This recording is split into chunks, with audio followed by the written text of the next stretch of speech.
Good morning, my friends. This is Paul, and welcome to another episode of ISTJ Info Dumping, the show where I am going to go on and on about functions that are both my Enigma function and my it'll get there function. That's right. We're talking about the difference between introverted feeling and extroverted feeling. Now, a lot of you might think, well, Paul, that's pretty darn obvious. I mean, we've been studying Myers-Briggs for long enough that I think we'd know the difference by now. But do we? I realize that there seemed to be kind of a paradox here, because INFPs are known as the mediators, which mediators are usually those types of people that are like making sure that, okay, you're okay, let's make sure everyone's all right.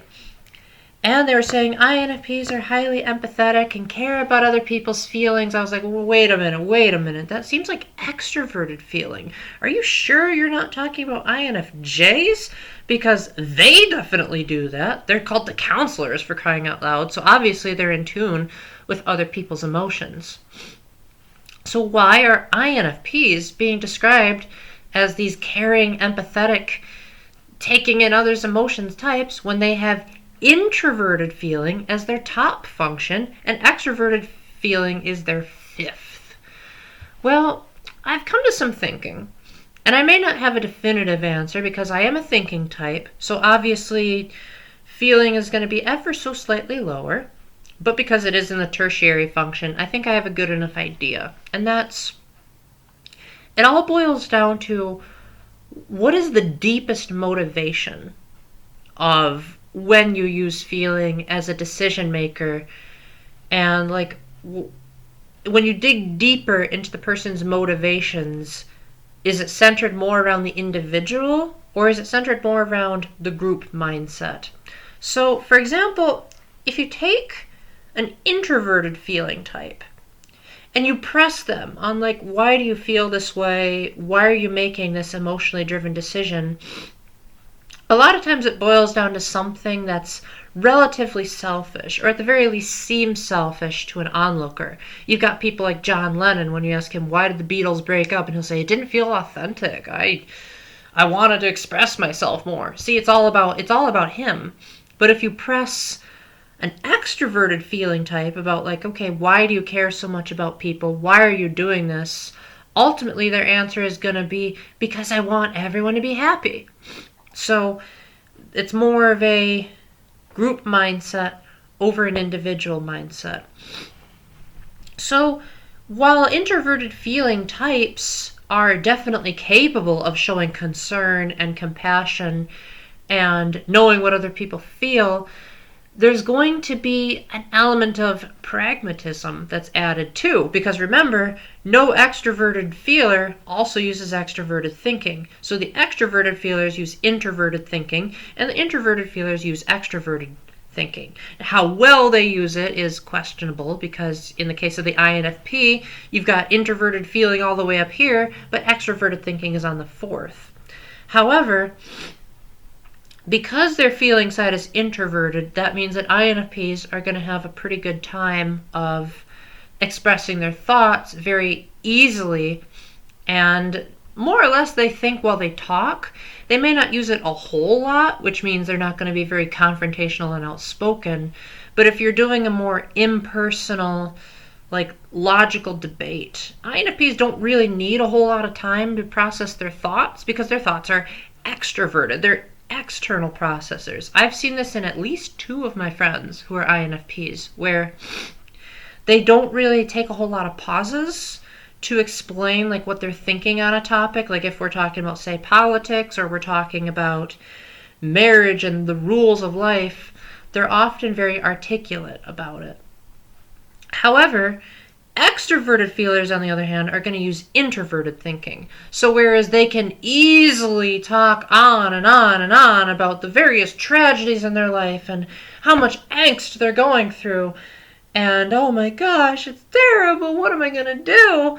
When it comes to their thoughts, they're going to have a lot more trouble putting those into words. Or they try and they end up just talking in circles, and then types like me are like, I'm pretty sure you didn't even answer the question at the end of the day. So if you ask an extroverted feeling type, what are your thoughts on the matter?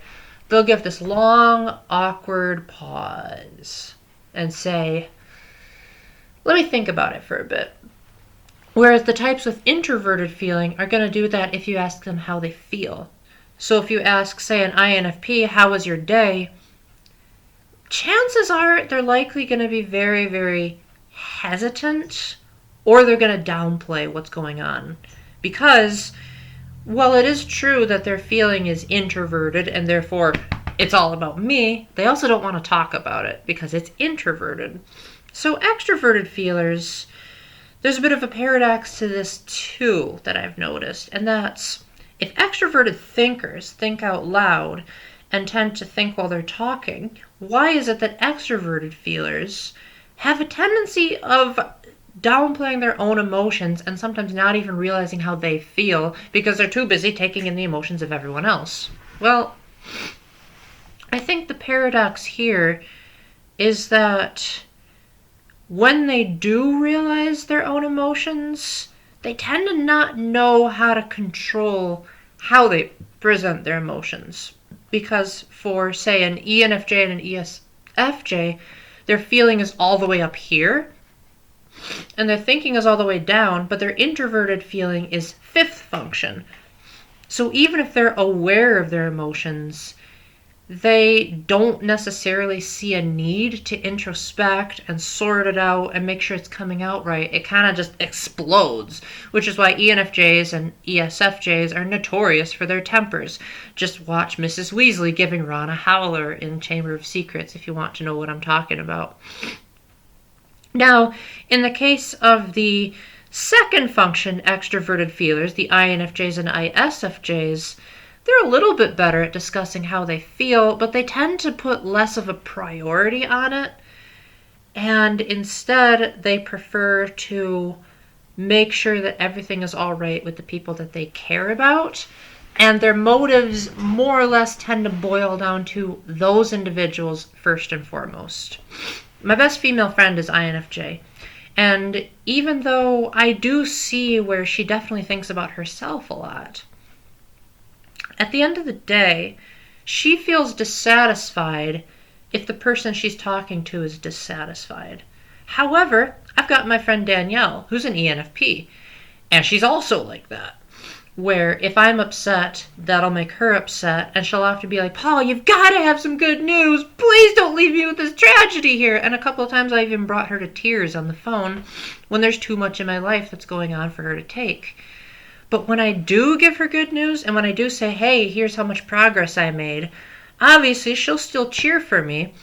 But whereas Kara will have these tears of joy of how far I've come, Danielle will mention how happy I made her and how it made her day and how that makes her so happy that there was progress. So you see how it's a very internal motivation here? She's the one that wants to feel good. So she gets that feeling of feeling good by hearing good news. Which again seems like a paradox.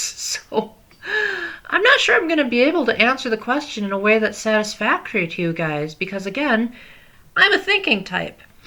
To me, all of this seems relatively foreign. Now that's not to say that I'm not capable of knowing what other people are feeling or, having great surges of emotion, but I tend to not put as much priority on them as far as major decision making. And also as far as processing the world, I tend to view the world in a very logical way, which I've heard is actually pretty extreme even by ISTJ standards. Like a lot of times, if, for example, we talk about, say, attraction to the opposite gender. Now, a lot of people aren't really able to put it into really good words. They're usually just like, oh, this woman has this feature, so that therefore makes them more attractive, which isn't very logical at all. That's entirely emotional. However, when I'm talking about what makes a girl attractive, I would generally say something along the lines of, well, it seems like she's pretty good with budgeting, so that'll really help if there's spending problems. It also seems like she's studied up on childcare, so if procreation is involved, at least she'll know what she's doing and she won't be a neglectful parent. She may have a pretty good-looking bit of hair, but that's just how God made her, so I don't think I should compliment her on the hair because she didn't really do anything. It's not like she yanked her own hair out of her head and snapped her fingers and made it happen with the power of her mind. So the logical part of my brain is not going to see the point in getting attracted to something just for the sake of getting attracted to something. It's going to think long and hard about the logical implications, which I'm pretty sure feeling types don't really do. I mean, if they do, they're more, I guess, not able to express it as well as I just did. But I have a feeling types would just say like, oh wow, this person is so attractive, and kind of just leave it right there. So again, what makes this video really hard to do is the fact that at the end of the day, it's all kind of going to go in circles. Because in the Myers-Briggs community, what you have to remember is that functions at the end of the day are a preference, not an absolute rule. So obviously that means that every single person is going to have a unique personality. And personality is going to dictate the stuff that Myers-Briggs just cannot comprehend because it's speaking in generalities. I've noticed that it kind of reminds me of the frustrations that I experience when I go to the doctor. And I just happen to have a particular condition that they can't figure out what it is because they're so trained to look for so many signs that if something even slightly off of their training program is off, they're not going to know how to respond to it. In the same way, there could be ISTJs who try very hard to be compassionate towards others, which seems like an extroverted feeling thing, but maybe they had a past. Maybe because their introverted sensing is recalling a time where they got in trouble or went to jail for their insensitivity. Now they want to overcompensate in their kindness to make up for this past shortcoming, which is very much an introverted feeling, introverted sensing thing. So you're going to get extroverted feelers that are aware of how they feel about things, and you're going to get introverted feelers that care about others. Possibly they're even identifying as empaths, which again is something that seems to be confusing to the Myers-Briggs community. Is wait a minute. How can introverted feelers be empaths? They're more aware of their own emotions than others. Isn't that an extroverted feeling thing? Isn't that something the INFJs do when they're counseling? Well, you can be an empath even if you're not a feeling type. If you take, say, the ENTPs and the ESTPs, they have tertiary extroverted thinking. So they're usually pretty aware of what's going on around them, and that's why you often get them in these very crowd-pleasing type of attitudes, where the ESTP will want to look cool and do the trendy thing, because their extroverted feeling is saying, well, I can't do something that's not cool. I've got to make sure that I'm in with the crowd, you dig? So they'll, do the latest trends, and they'll want to make sure that they don't overstay their welcome. If they're into a certain video game and the crowd says that's not cool, then the ESTP will say, dude, that was so last generation. I got to get with the times. ESFPs aren't going to do that as much. They're going to think more about what makes them feel good. And if that means going against the crowd, they'll say, but that's what I want. But getting back to ESTPs and ENTPs, they're also going to use their extroverted feeling to their advantage. So a lot of times they'll use that as a way of, I guess, knowing how to get under people's skin. This is especially useful for ENTPs when they're arguing, because their extroverted feeling is so good at knowing the other's perspective that it allows them to temporarily jump into the shoes of the other and argue from their point of view just to end up tearing them down. So as a result, the ENTP will say, oh, okay, so I know how you feel on this issue, so let me reiterate exactly how you're feeling, and then I'll go back to my perspective to show you why you're wrong. So that's another example of extroverted feeling used in a very unorthodox, not so touchy-feely type of way. So you see what I mean here? It seems like no matter how much you try to say that they're polar opposites in terms of their functionality, they're also at the same time very similar. But you could say that with just about any function. You take extroverted, introverted, intuition. Both intuitive functions are all about seeing the big picture and connecting the dots and wanting to go beyond reality. But extroverted intuition is want to look going to want to look for random, outlandish possibilities, whereas introverted intuition is going to want to go deeper and more thorough on a topic. But they're still looking at the big picture. They're still making connections. Extroverted thinking versus introverted thinking. They're both going to want to figure out a logical way to live life, but the extroverted thinker is going to go more by objective set parameters, and the introverted thinker is going to want to figure it out on their own. But they're both going to be obsessed with doing things logically as opposed to letting their emotions take over. So, what is this thinking type's final word on this very confusing topic of extroverted versus introverted feeling, especially when extroverted feeling is my polar function, meaning it's the one that I struggle to comprehend the most? It means that you need to dig deeper. It means that if we're comparing every person to an onion, you need to peel back the individual layers until you get to the very, very core of their central personality and their own personal conflicts that they may or may not have chosen to share with you. At the end of the day, introverted feelers are going to be thinking about their own authenticity and some kind of selfish ulterior motive that is pleasing to them. Whereas extroverted feelers won't necessarily be able to get to that point. They'll want to wait until the other person is satisfied for them to be satisfied.